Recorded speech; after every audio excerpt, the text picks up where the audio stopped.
समझना चाहिए शाहरुख खान जैसे गद्दारों को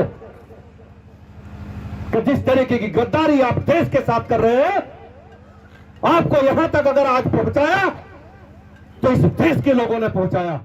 বাংলাদেশি ক্রিকেটার মুস্তাফিজুর রহমানকে আইপিএল এর জন্য দলে নেওয়ায় বলিউড তারকা ও কলকাতা নাইট রাইডার্সের মালিক শাহরুখ খানকে প্রকাশ্যে গাদ্দার বা দেশদ্রোহী বলে আক্রমণ করেছেন বিজেপি নেতা সঙ্গীত সোম।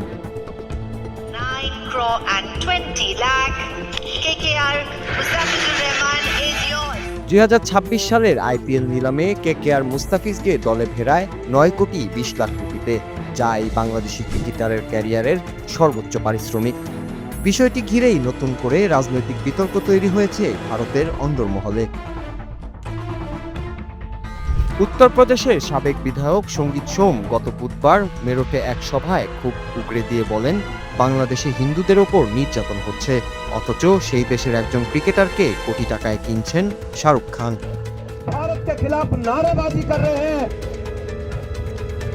हिंदुओं को पुल पुल कर उनकी कर रहे हैं, बहन बेटियों के साथ कर रहे हैं, लेकिन अपने ही देश में बैठे हुए लोग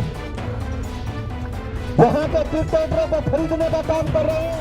তার অভিযোগ, এই কাজ করে শাহরুখ দেশদ্রোহিতার পরিচয় দিয়েছেন এবং ভারতে থাকার নৈতিক অধিকারও তার নেই। এমনকি মুস্তাফিজ ভারতে এলে তাকে বিমানবন্দর থেকে বেরোতে দেওয়া হবে না, এমন হুমকিও দেন সঙ্গীত সোম। বিজেপির এই নেতা এখানেই থামেননি। তিনি দাবি করেন, ভারতের জনগণের ভালোবাসা ও সমর্থনেই শাহরুখ খান এই উচ্চতায় পৌঁছেছেন, অথচ এখন তিনি সেই দেশের সঙ্গেই বিশ্বাসঘাতকতা করছেন। समझना चाहिए शाहरुख खान जैसे गद्दारों को कि जिस तरीके की गद्दारी आप देश के साथ कर रहे हैं, आपको यहां तक अगर आज पहुंचाया तो इस देश के लोगों ने पहुंचाया। आपको अगर पैसा मिलता है तो यहाँ के देश के लोगों से मिलता है। একই সুরে আধ্যাত্মিক গুরু দেবকীনন্দন ঠাকুরও গণমাধ্যমে মন্তব্য করে কেকেআর ম্যানেজমেন্টকে মুস্তাফিজকে না খেলানোর আহ্বান জানান। এই বক্তব্যগুলো সামাজিক ও রাজনৈতিক অঙ্গনে ব্যাপক প্রতিক্রিয়া সৃষ্টি করেছে। बांग्लादेशी क्रिकेटर को और किसी ने तो नहीं खरीदा, पर ये महानुभावों का प्यार जाग गया वहां के लिए। क्यों जागा? क्यों जागा? इस देश के और देशवासियों के लिए आपकी कोई निष्ठा नहीं है क्या? आओगे यहाँ का दोगे वहां पे? जिस देश ने आपको हीरो बनाया, स्टार बनाया, सुपर स्टार बनाया, जिस देश ने इतना सामर्थ्य दिया कि तुम एक क्रिकेट टीम, तुम थे क्या?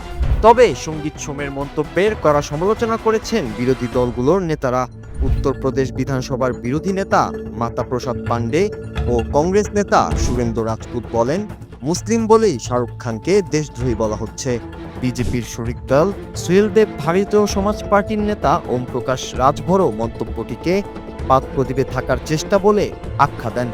এর মধ্য দিয়ে মুস্তাফিজকে কেন্দ্র করে ক্রিকেট ছাড়িয়ে বিষয়টি এখন স্পষ্টভাবেই রাজনীতির ময়দানে পরিণত হয়েছে। Nur Raju, Bangla TV, news desk.